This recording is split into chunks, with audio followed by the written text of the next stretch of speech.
American working families. They were the middle class, the envy of the world.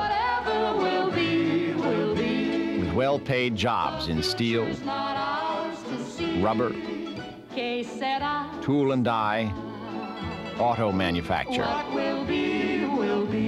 Jobs that seemed as bountiful as the products they made, secure as the communities they built.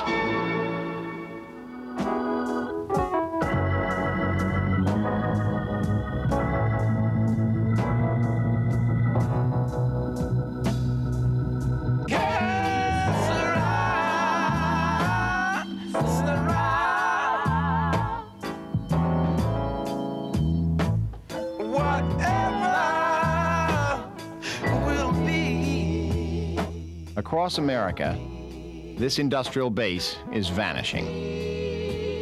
40,000 plants have shut down since 1980. 7 million jobs gone. With assembly lines being stopped in cities like Buffalo, Akron, Pontiac, the industrial middle class is disappearing. In its place, a two-tiered society, a downsized model of the American dream. This is East Los Angeles. Here at Chrysler, 2,000 workers once built engine blocks. 1,500 workers at U.S. Steel helped construct the Alaska pipeline. Ford once employed 5,700 people to assemble cars and trucks. Now, financial institutions have replaced the factories. The work is no longer manufacturing, it is clerical, service work. It's lower paid, less organized, and less stable. It is also not available to the 2,500 well-paid Bethlehem steel workers who once did a job that was highly skilled and physically demanding. They were part of something bigger than themselves, of something built for keeps. It's gone. It's gone. No sign of it ever having been Bethlehem Steel now. No noise, no smoke. It's hard to look at this stuff, huh? Those bars shooting down here. Right up there is where Willie Weir was killed. George Cole spent 10 years here repairing heavy machines, bulldozers, cranes, locomotives. Now he and a friend have returned to wander one last time through the derelict plant before it falls under the wrecker's ball. It's all broke and the spline twisted up in it. I was up there 18 hours and I wanted to go home. Jerry Horan says, "You can't leave now."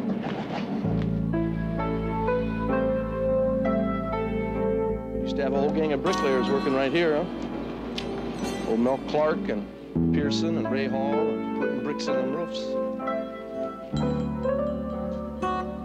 The day that the plant actually closed, we'd come up, had coffee, and argued all through the coffee break. I said, "Look, goddamn, it's going to be this week that they make the announcement. Oh, this place isn't going to close." I see our immediate superintendent walking over. So I said, "The plant's gone, right?" He said, "Yep, let's go." I'll tell you, this shouldn't have happened. But it did, and not just here. Since 1980, in Georgia's East Los Angeles neighborhood alone, 40,000 workers in basic industry have also been told the plant is gone. Statistics alone can't calculate the price paid by families, by entire communities. When the production line stopped, where did they end up? You can see the people in line for the food distribution from here. Well, they got a crowd over there.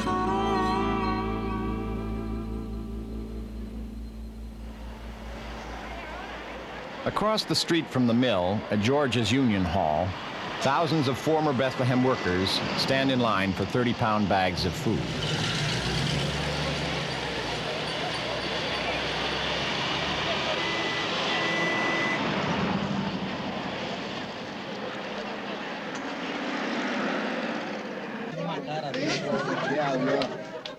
These people have stood in line before to withdraw money at the bank, pick up a paycheck, buy groceries, go to a baseball game.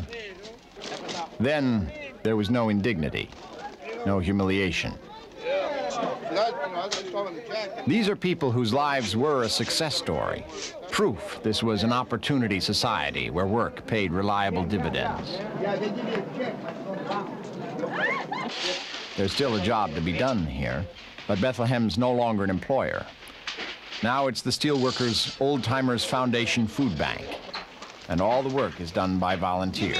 Anybody? Like Mel. She spent a decade laying bricks in the furnace of a steel mill. Need you right here. Like Lloyd, 19 and a half years at Bethlehem.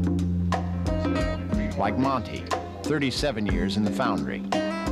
Like Richard, for 23 years, a crane operator. And like George himself, once a millwright and the union's grievance man and financial officer.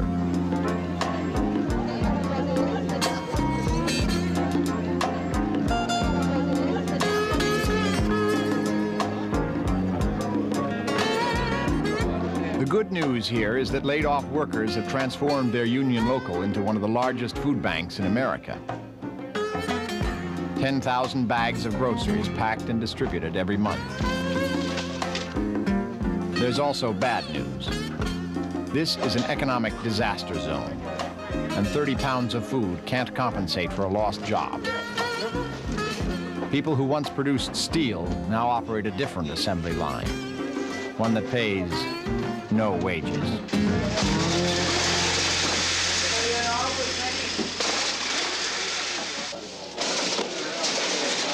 So I can bag that up over there and be ready for the union meeting tonight. Because see, I have bags there already. All I have to do. Mel Clark is a food bank volunteer who's also got a paying job. She's lucky. 40% of laid-off industrial workers remain unemployed 5 years after their plants shut down.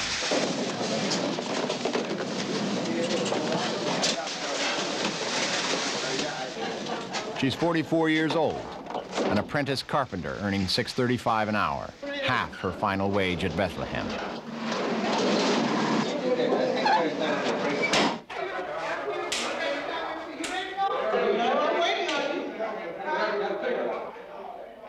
Now she works a second shift, delivering food to her new local. The economic blight that has shut down steel mills has also hit construction. Once, many of these journeymen could afford to buy the houses they've built.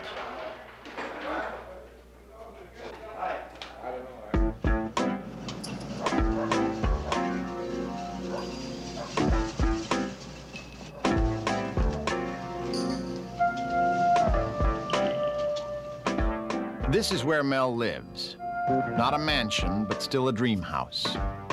When Mel left Alabama in 1965 as part of the last great exodus from the rural South, she migrated 2,000 miles in search of opportunity. In Los Angeles, she started out at the bottom as a cutter in a sweatshop. 10 years ago, when affirmative action opened up well-paid industrial jobs to women, she was hired by Bethlehem Steel and finally got a chance to earn good money, enough to put a down payment on the American dream. But the upkeep on the dream is steep, and Mel's grasp has become more and more precarious. The smallest tremor, any shift along the economic fault line, and she will no longer be able to hold on. Sheila, Mel's 17-year-old daughter. Mel struggles to give Sheila what she herself never had: a good education, a life without handouts or government surplus. You're gonna have to help me pay your registration fee. It's a lot. Oh, see, it's about 400 something. But all That's what I together. know. Once I get through paying your registration fees, your graduation interest fees, your cap and gown, when it all total out, it's gonna be over That's $500. It's harder and harder to afford parochial school, but Mel hopes the investment will yield a good return. So now she'll be graduating next year, which I'm a little on the proud side of it. She's a 3.7 average student, and she's in the top 10. And I feel real great about it because I did it all by myself. When I finished training in carpentry, I believe I would be 48, because I have 4 years of training that I have to go through along with schooling. I'll be 48 years old. I'm 44 now. So it's just like I'm starting at the bottom all over again. It's like a baby. I'm learning to crawl again. How much truth can a woman stand?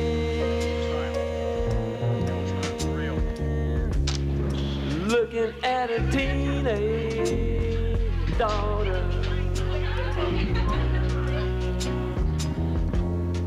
just another lamb for slaughter. How much truth can a woman stand?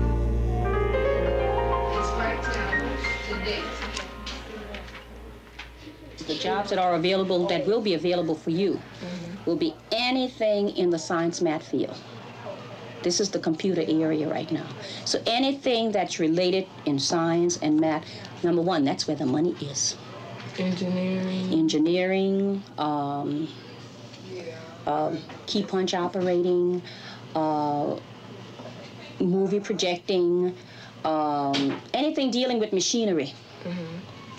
Anything that's dealing with machinery, with the software of computers, the hardware of computers, that's where the money is, that's where the jobs are. The guidance counselor's words are meant to motivate, hold out hope. But this vision of a post-industrial Shangri-La masks a more somber reality: repetitive, tedious, low-paid work. A far cry from the glamorous high-tech future being peddled to our children. And that's what it's going to come to. And I'm afraid those people who are not up to this, they're going to end up with what you call blue-collar jobs. You know, secondary things. As Sheila listens to promises of a new beginning, where everyone wears a white collar and has her own private space, Mel continues to produce, to build, to perform labor that her daughter hears dismissed as merely blue-collar, as secondary.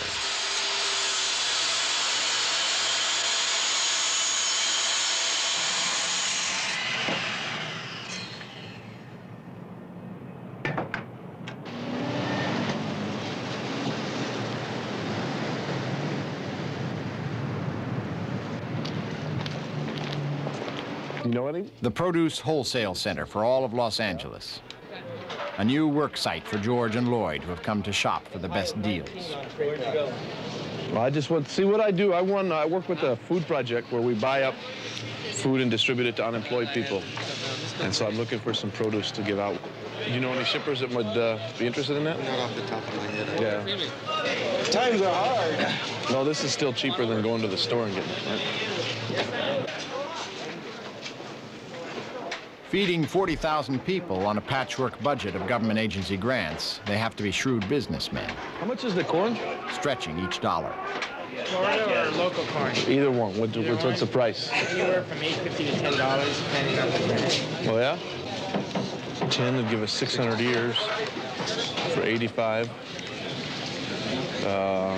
You can't get nothing cheaper than that, probably. You know, up north, it's I think right now, this one for about $9 a sack.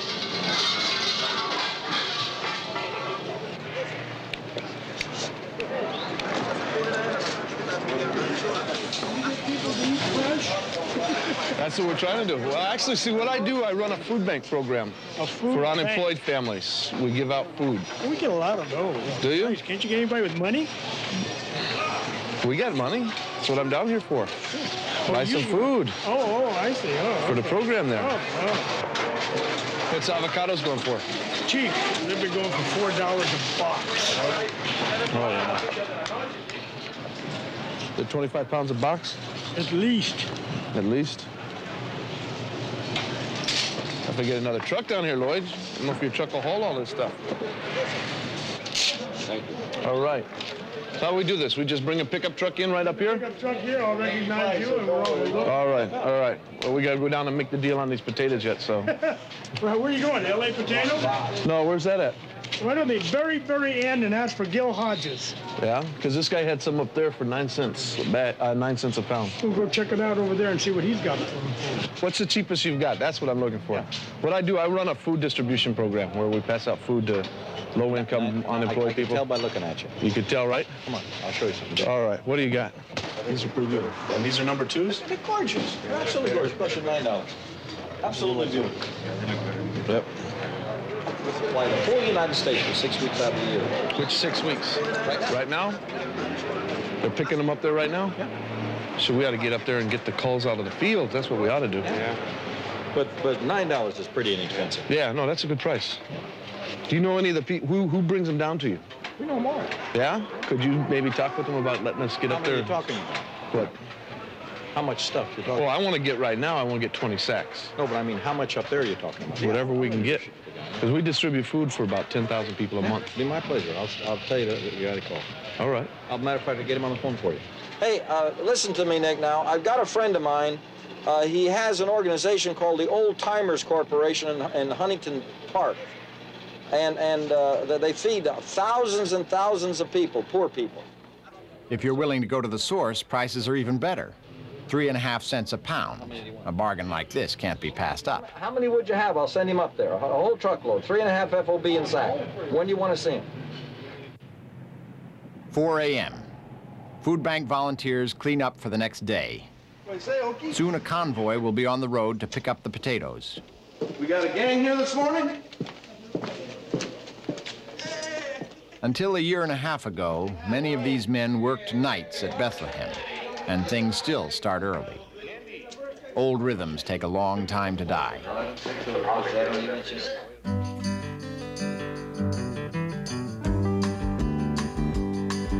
In their own trucks, they drive 3 hours from East Los Angeles to Bakersfield, California's agricultural heartland.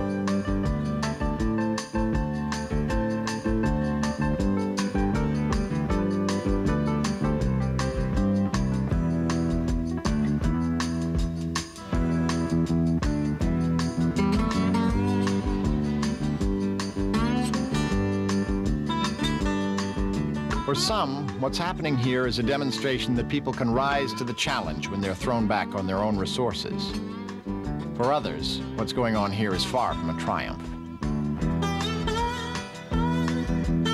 George and his friends may have cut out the middleman and bought potatoes at a fraction of the retail cost, but there's no profit here, no real products. These people would much rather be doing paid work than wheeling and dealing for cut-rate food.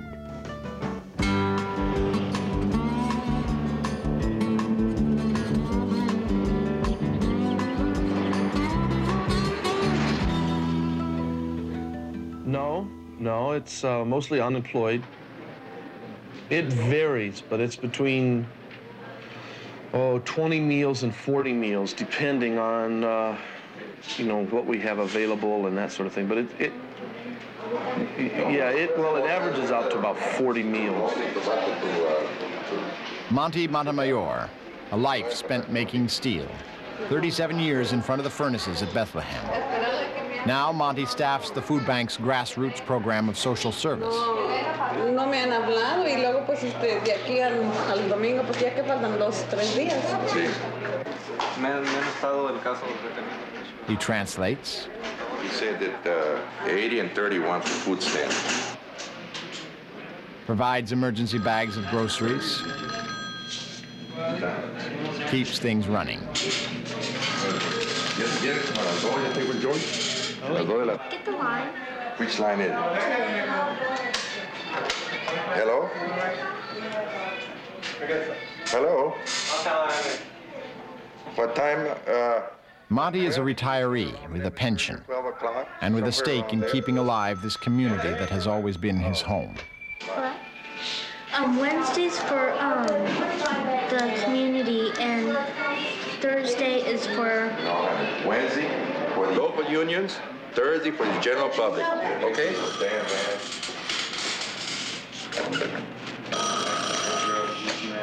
United Steelworkers? Lloyd, too, fulfills his weekly quota of volunteer labor. Unlike Monty, Lloyd is not a retiree. Line 2. He was laid off just 6 months short of his pension eligibility. In spare moments, he continues to pore over the want ads looking for a real job. After 19.5 years at Bethlehem, he has unique skills.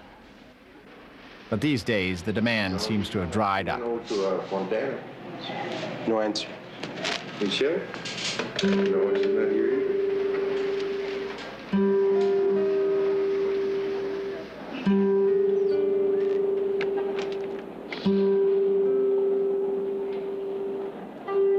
An honest day's work for an honest day's pay. But now the work is volunteer, and the pay, a bag of groceries.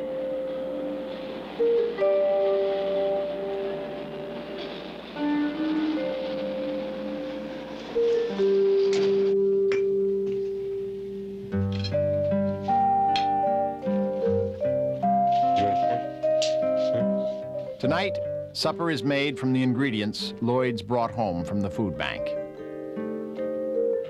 Lloyd looked forward to a secure life for his family. She said I had qualifications. And his son pretty convinced that. When Lloyd worked at Bethlehem, he earned a decent wage. His wife Phyllis is still employed, but her salary alone can't take up the slack.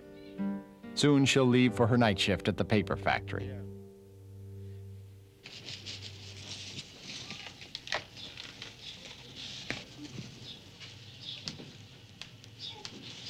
Morning. Lloyd is up early to begin his daily search. The breadwinner returns.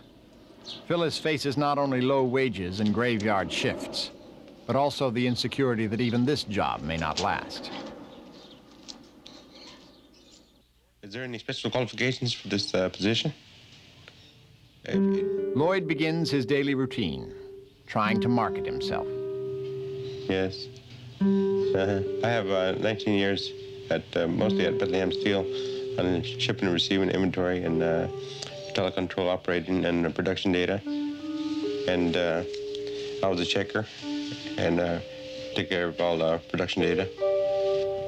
Well, would you have any idea of when would you call me? Because I have a lot of things to do. You know, I'm on a job search, and you know, I can't just depend on one thing. I have to keep looking. You know.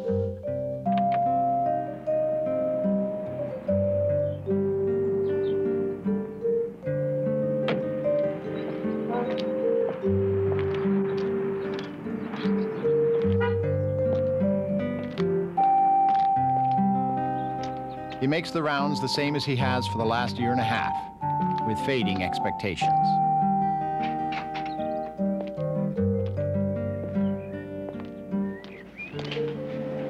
Okay, what's your name, Lloyd? Lloyd Andrus. Who did they tell you to see, Yvonne? Yes. Do you want to have a seat and wait? Okay.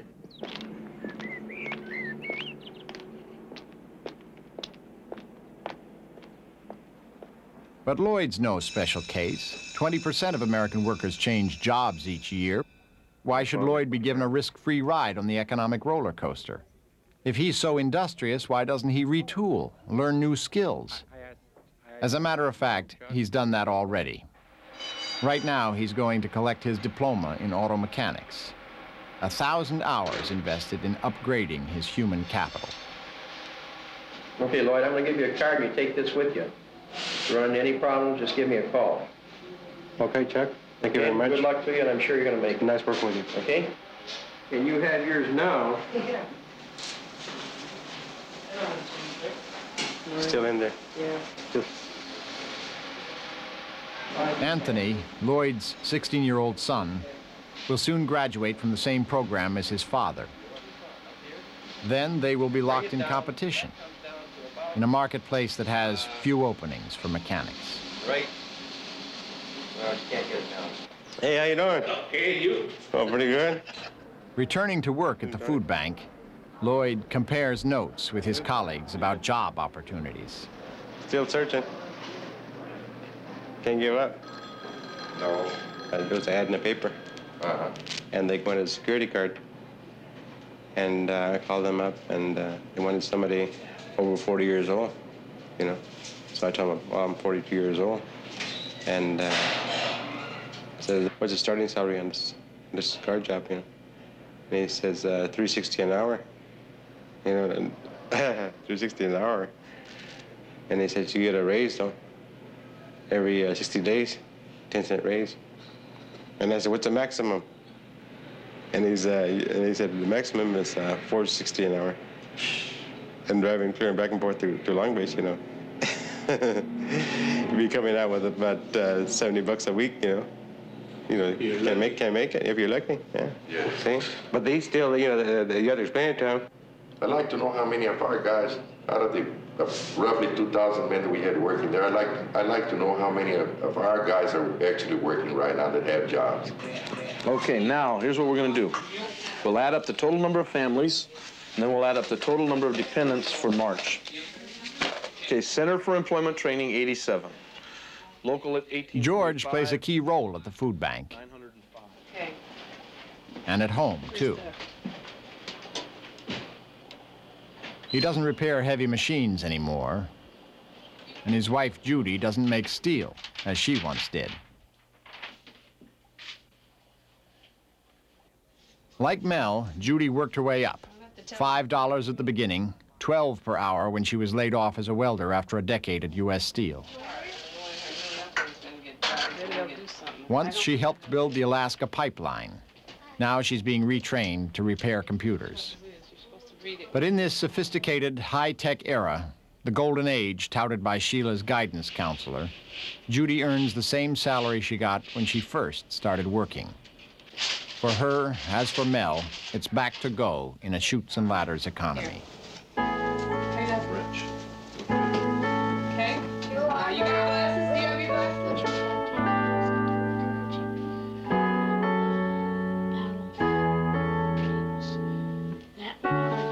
Those peanuts. Something encouraging. Come on, Charlie Brown. You can do it. You can do it, Charlie Brown. Perhaps. Let's go. Where?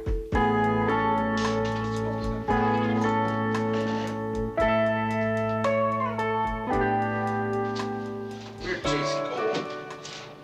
What do you mean, what? Have your lunch?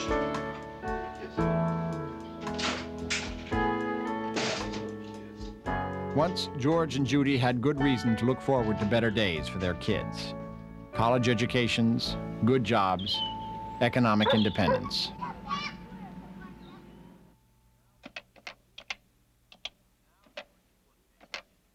Now George's workday begins. If the food bank is to be kept alive, he must master the skill of grant writing. The training is on the job, with George having to learn the rules of the bureaucratic game. The application now being filled out is going to the 5 Los Angeles County supervisors, who must choose recipients from more than 100 grant applications.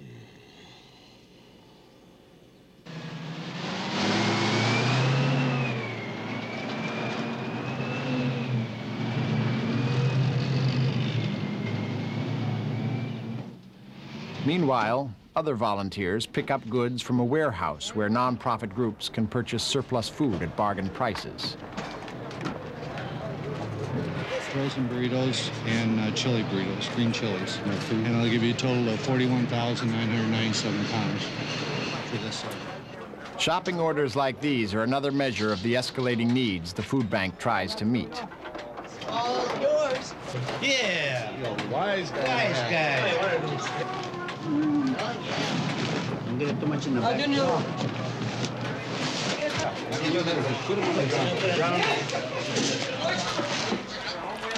A mountain of food is accumulated. Tons of butter, cheese, canned goods, dried beans, frozen burritos. But food goes out as quickly as it arrives, picked up by other union locals for distribution to their members.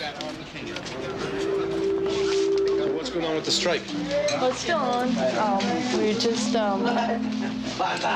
we haven't had negotiations in the last 2 months, but people are still out. And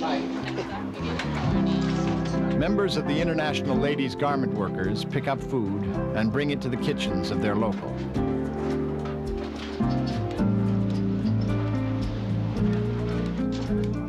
There it is prepared to feed those on the picket line. Okay.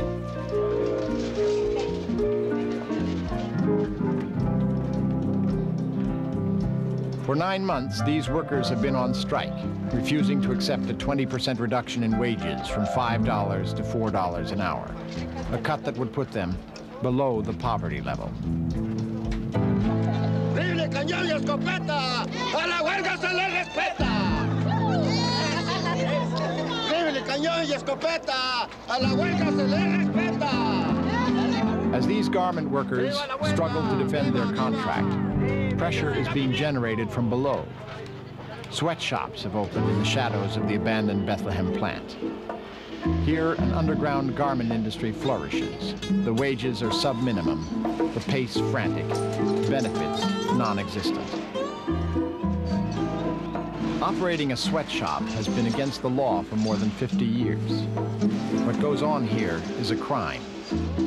But that's become irrelevant for many, especially the city's 100,000 undocumented immigrants, for whom a job's a job. Directly across the street, laid-off steel workers who once stood a world apart from these $2 an hour stitchers now line up at the food bank, side by side with the unorganized and the vulnerable. He said that he would go back to Mexico if he could find it, have enough money to pay the fare for him and his family. So I told him I think that's the best thing for him to do if he ever gets a hold of some money. Because down here, things are not going to get any better. Jesus came to America dreaming of opportunity. Jesus is not a citizen, not a neighbor, not a colleague to these laid-off workers. In fact, his willingness to work for any wage must be viewed as a very real threat. The situation on the case is a denial or discontinuance of benefits because no longer qualifies for 442. But at the food bank, his family's hunger and imminent homelessness cannot be ignored. Paulino, a volunteer, tries to track down stopgap housing. Jesus and his daughter are fed.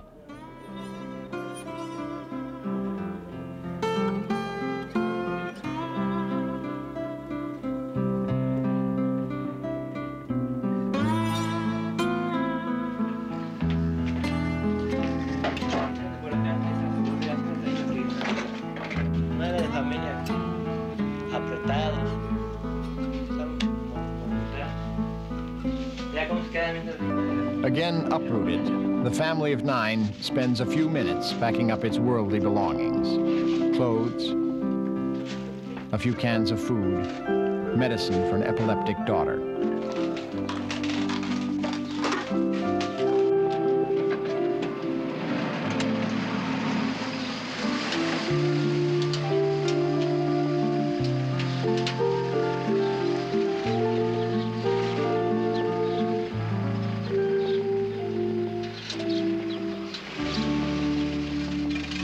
A borrowed car driven by the 14-year-old son transports them to their new place of residence, the Jackmar Motel.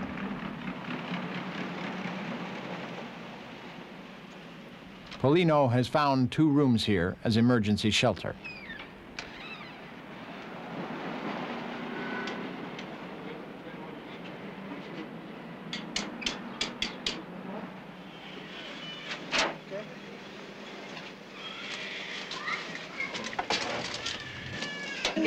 Que le prepare de verdad al niño, prepare. Sí, sí. Sí, viene en una caja, allá atrás en la cajuela. A ver, tráela. Jesus' son, born in the USA, but the full rights and privileges that come with citizenship, even with donated food, can't support a family of 9. Pan tostado se hace con amor. Y a mí me gusta por muchas cosas buenas, como vitaminas, proteína, minerales. A María le encanta la suavidad y frescura de Wonder. Estamos felices de ser una familia Wonder Bread. A bountiful country, a land of plenty, a spectacle that inspires faith, whets the appetite. Todos compran en Lucky por la gran variedad que... Flower, la última flores, para el Día de la Madre. With no time to waste, Jesus is already out peddling his wares, putting the entrepreneurial spirit into practice. He hawks glass vases with paper petals inside. No, es de agua. ¿No traes otra clase de lámpara más que esa, No, nada sí más? tengo otras, pero A ver, permíteme, déjame. ahorita no tengo esa mercancía. Oh, ay. Está bonita. ¿Y cuál es el precio que dice? Fue la última, para no cargar la extrema mercancía. ¿Ya no trae más? Es la última, es la cajita, te la doy. Está bonita. ¿Me gusta la caja? Ok. Ok, gracias. Ahora, le va a gustar para la mesita. He's sold 2 this week. Now he begins a 6-mile journey to replenish his stock. He walks from East Los Angeles to downtown. If he rides the bus, his fare will deplete the capital he needs to invest in new inventory. Since coming to America a year ago, Jesus has also peddled fruit and flowers, trying to find survival within the cracks of the marketplace. But he never gives up the hope of landing that decent job. Perdón, Good morning, come on. ¿No español? ¿No español? Oh, pregunta un trabajo, explicación. Application? No application. Oh, no. No. No, okay. Tomorrow. Come on. Thank you.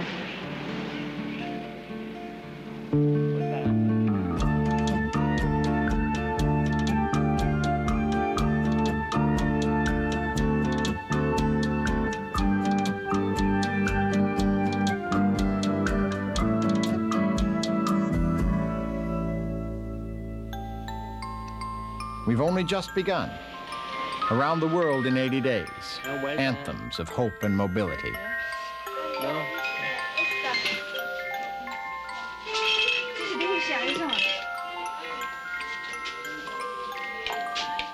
No, no, Rue. Rue? How many Rue? Rue, lámpara. Rue. How many? Dos. Sí, 3. 1, 2, 3. 3, 10.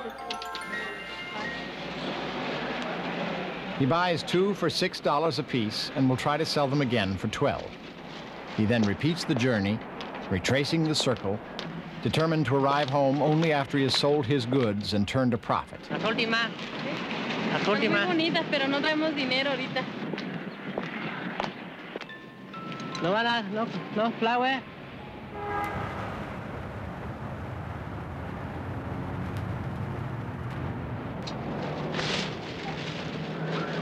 He returns to the Jackmar Motel, his lamps unsold. But one day, he hopes, he will rise above hand-to-mouth survival, realize his dream, and never look back.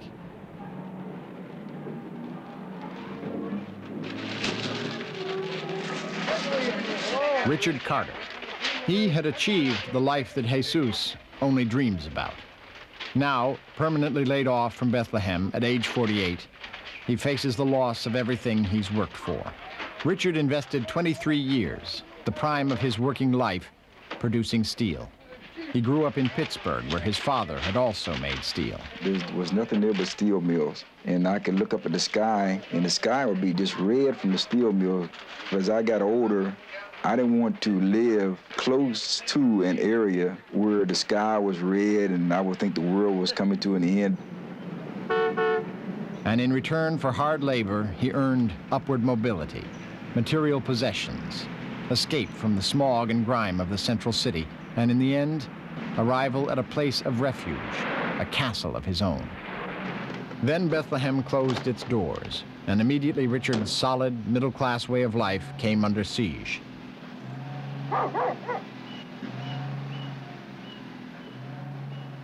The American dream now, to me, it seemed like it's just fading away. Some people that I work with that had homes and lost them, that worked 15 years and lost their homes and lost their cars, and their dream is shattered.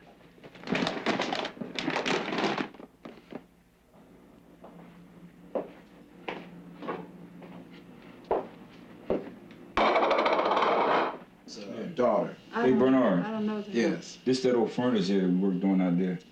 In Richard's new world, the fire of the mill has been shrunk to pictures in a company brochure. Put a little piece of wood in it, and then the crane will go over it. Then they got a long pole, they knock that thing off, and then the chain slips around it. And then you pick it up out of there. That's the only way you get them out. If not, if you leave it in there, sometimes it makes this a real high carbon steel.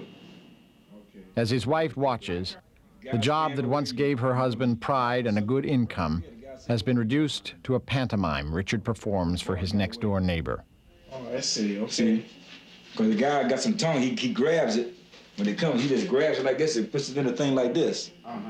And sometimes, you know, the mold, the roll might just, you know, goof up or break or something, and that thing just kicks back because it's not going through. So it's real high risk. Oh, yeah. Sure, all those jobs are. You know, and just sparks everywhere. Doesn't make any difference now that steel mill's closed. Yeah, it doesn't make any difference, but it just brings back memory when you see all this stuff. Oh, you know? yes. And this is how this ingot here stretches into this. Ask Betty for her phone book for me. Yeah. Okay? Yeah.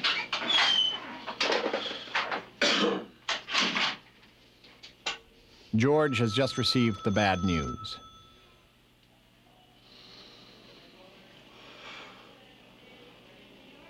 Hello, Clement. It's time to get moving, boy. Yeah, we gotta start calling in political favors. Let me read you this. We regret to inform you that the Community Action Agency will be unable to recommend your proposed project to the Board of Supervisors for funding. In addition to this assessment, the CAA... His grant has been rejected. This food bank, a national model of productive volunteerism, is about to go under. I mean, we had a broader range than just about anybody imaginable. Well, I think this is the life or the death of this food bank. Lloyd waits to see George, looking for help. See, but again, I'll tell you, a big part of it is the fact that we're on the little chicken shit end of everybody's district, right? You know, we're the chicken shit end of Hans district, we're on the little tail end of Shabarams, we're on the little tail end of Edelman's.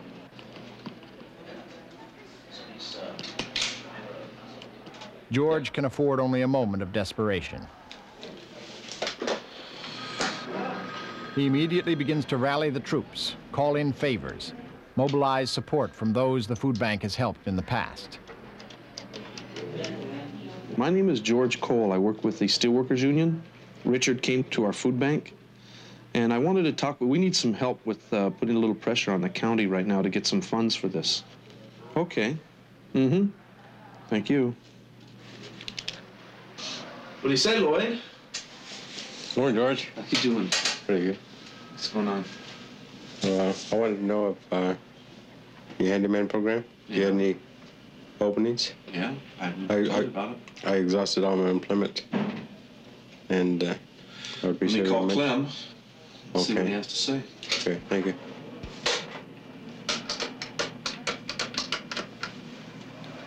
Hello, Clem. How you doing? Good. Hey, look, Lloyd is over here with me right now, and you and I had talked about, you know, having a spot for him in the handyman project. Okay, well, his unemployment is all run out now, and these other jobs that he was hoping for didn't turn out. Yeah. Okay, I'll make sure he understands. Okay, so he said to come on over. Okay, George. Okay. Thank you very much, and I should appreciate it. Sure. Okay. Thank you. Okay.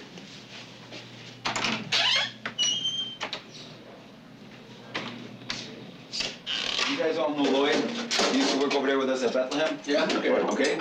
I know Luis. The food bank operates a handyman program, jobs for a few displaced workers. The job pays just above minimum wage. Okay? Okay. Thank you. It's 5 gallons from here? Yeah. We will pick out the paint. Well, we have one over there. Lloyd, who once was proud to produce steel, is now reduced to casual labor.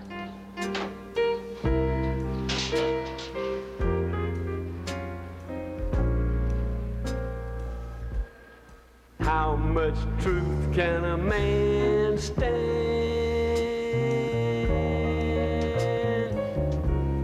Sitting by the ocean, nothing but perpetual motion. Finger painting in the sand. How much truth can a man stand?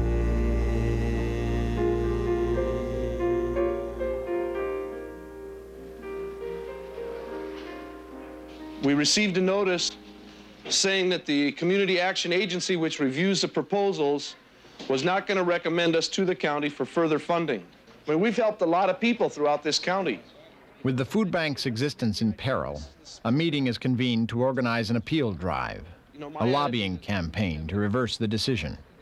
We'll call the different internationals, we'll call the machinists, the clothing workers, the laundry workers, the different community organizations that we've helped, the different church organizations. And we want to try to organize a phone calling campaign to the supervisors and to the other politicians in the area to make them aware of the situation and let them know what this project has done, what the people here have done, what all of us have done. And it's important for us to make sure they understand that and that this is not just some little group that's going to give up and walk away. We're going to keep on going.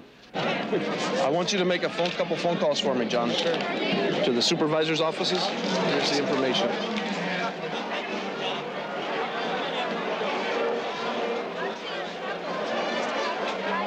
At a political rally, George buttonholes friends who might have pull. Do you know any people at the supervisor's level of county government here?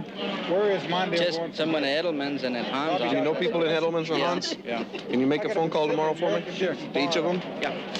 We're trying to get some more funding for that food bank. They kind of pulled a fast one on us. It's a good program, and they'd be ashamed to lose it. It's helping a lot of people. Yeah. If you can get the calls made like in the next few days, even it will be. That's easy. Okay. All right. Hello, James. Where the hell are you and Bob been? Did you make any calls for me?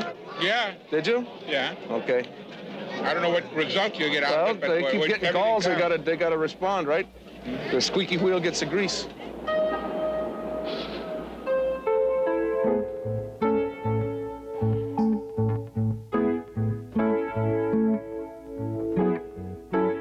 George makes the rounds, visiting the offices of the 5 county supervisors, dropping off packets of materials, newspaper articles, facts and figures which document the food bank's good works.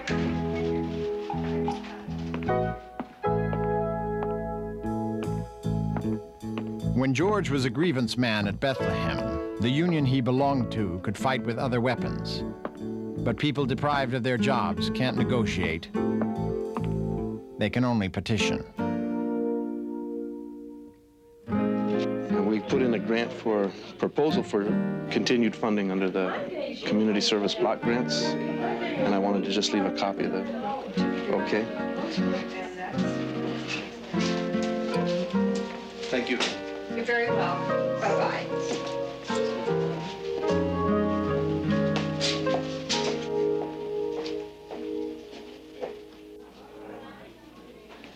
With the verdict on the food bank still out, survival remains in the balance.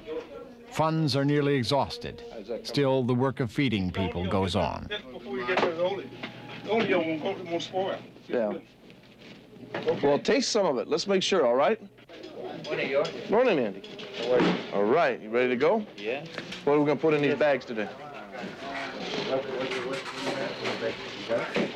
Either do powdered milk or flour. Okay, let's save those two.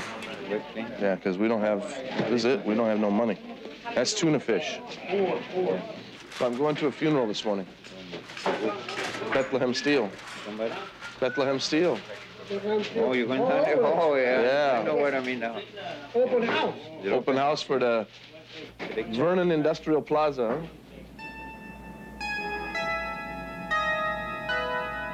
Here on the site where Bethlehem Steel once stood, where literally the nuts and bolts of the American economy were once produced, a new beginning is being proclaimed.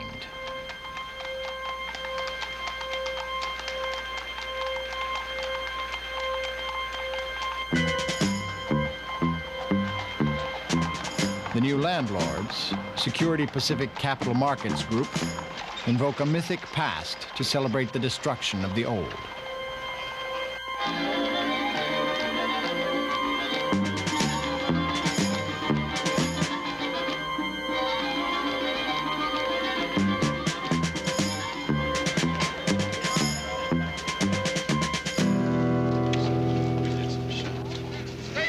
darn dirtbags. Who are you calling a dirtbag? I'm calling you a dirtbag, boy. The choice of symbols here is the Wild West, where the law of the gun meted out swift and certain punishment. Today, it's the turn of Lady Beth, as the mill was known, to be cut down, to feel the bite of frontier justice. But for what crime? And the thousands of men and women who worked here, what were they guilty of?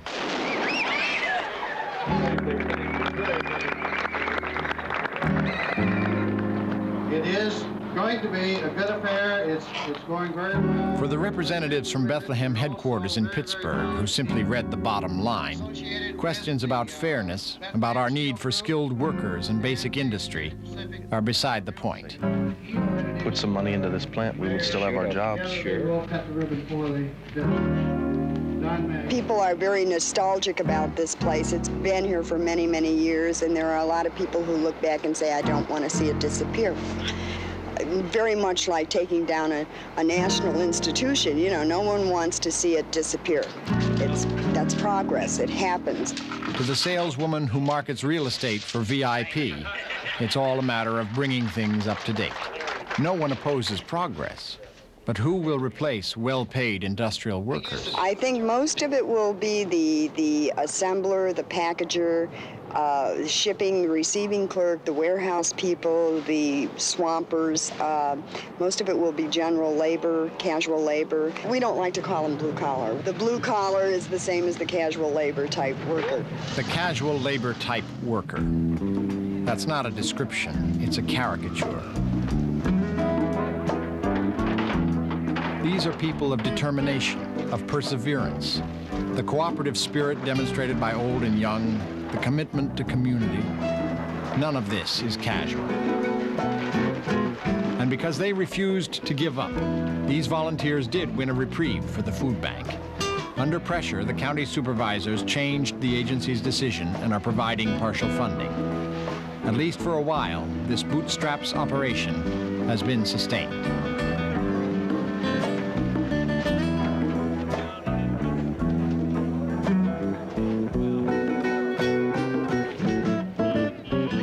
Is the food bank's survival a victory? How long can this community survive without its once sound economic base?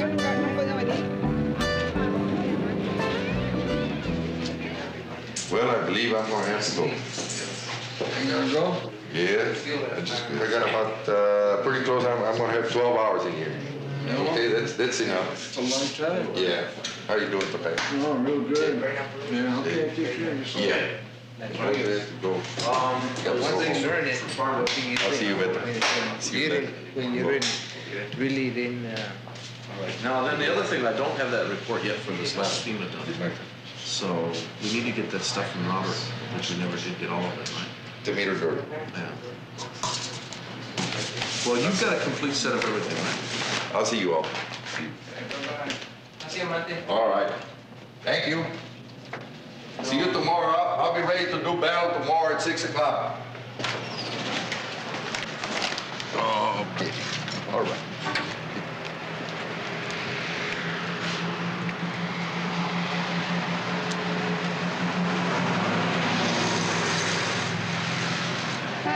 For the last 2 years at the food bank, and for the previous 37 in the Bethlehem foundry, these few blocks have been the center of Monty's life.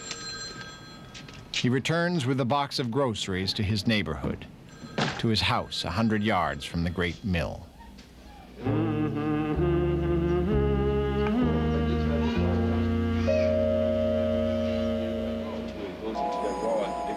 And Lloyd and Richard return one last time to these cavernous ruins where once they forged the meaning of their lives. Millions of other men and women could take a similar tour through the gutted hulks of their own workplaces. Where's my locker? My locker's right here. Look for their own names on empty lockers. Right here? Yeah, right here. Here's my locker. Hope, dream that once again the furnaces, the machines, would spring into life and things return to the way they used to be. That's when they put that up there. Yeah. It was dangerous. Them boys be coming down here, they wouldn't hit the road. Go through the die, you know. These days, workers like Lloyd and Richard are not only out of a job, they are also under indictment. They're told that their wage demands went way out of line. But Lloyd and Richard kept their part of the bargain, helped create the profits that Bethlehem earned. They believed that a decent middle-class existence was fair return for a lifetime invested in this company, in this community. It was not the workers who made the decision to move out of steel, to sit by while machinery and physical plant grew obsolete.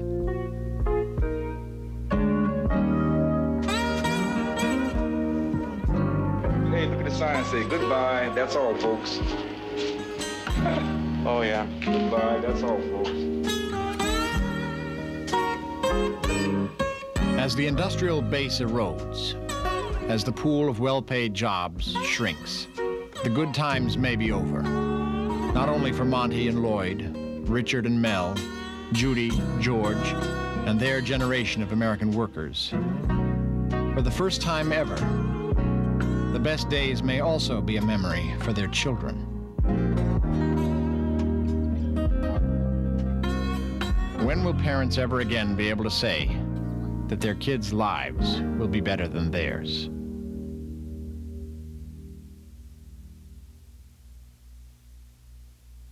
How much truth can a woman stand? How much truth can a man stand? How much truth can a world stand?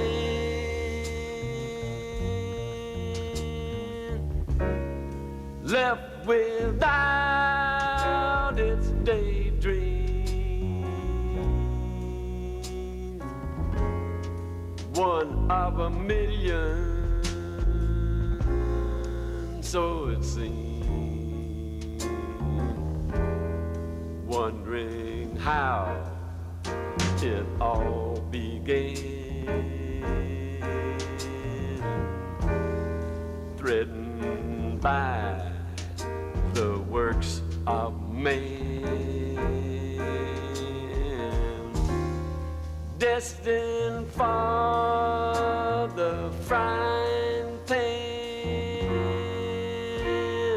How much truth can a world stand? How much truth can this world stand?